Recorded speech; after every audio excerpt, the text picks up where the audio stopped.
If you love phones that push boundaries, or if you're just tired of brands recycling the same old design every year, you know what to do. Hit that like button.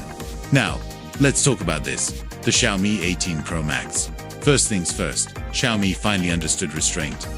No wild curves, no unnecessary flash, just confidence. The flat edges are softened just right, and the metal frame feels solid and expansive.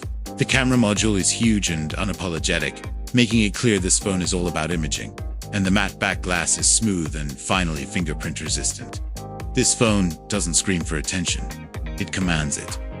Now, let's talk about the screen, because wow, it's a massive 6.9-inch LTPO AMOLED with a 144Hz refresh rate and almost illegally high brightness.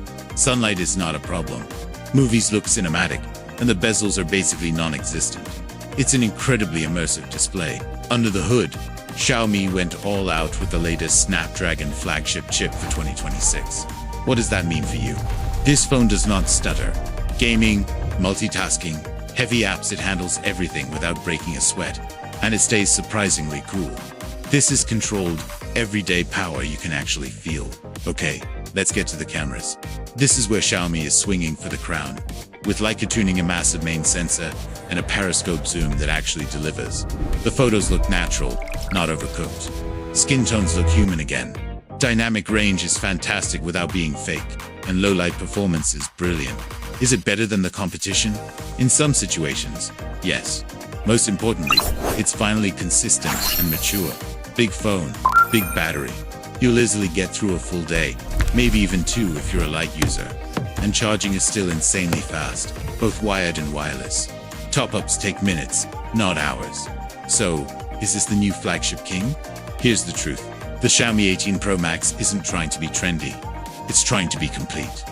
It has a solid build, real-world performance, and futuristic tech. It isn't cheap, and it isn't perfect. But is it one of the most confident Android flagships of 2026? Without a doubt. So, tell me, would you pick this over an iPhone or a Galaxy Ultra? Let me know your thoughts down below. Subscribe for more real tech reviews.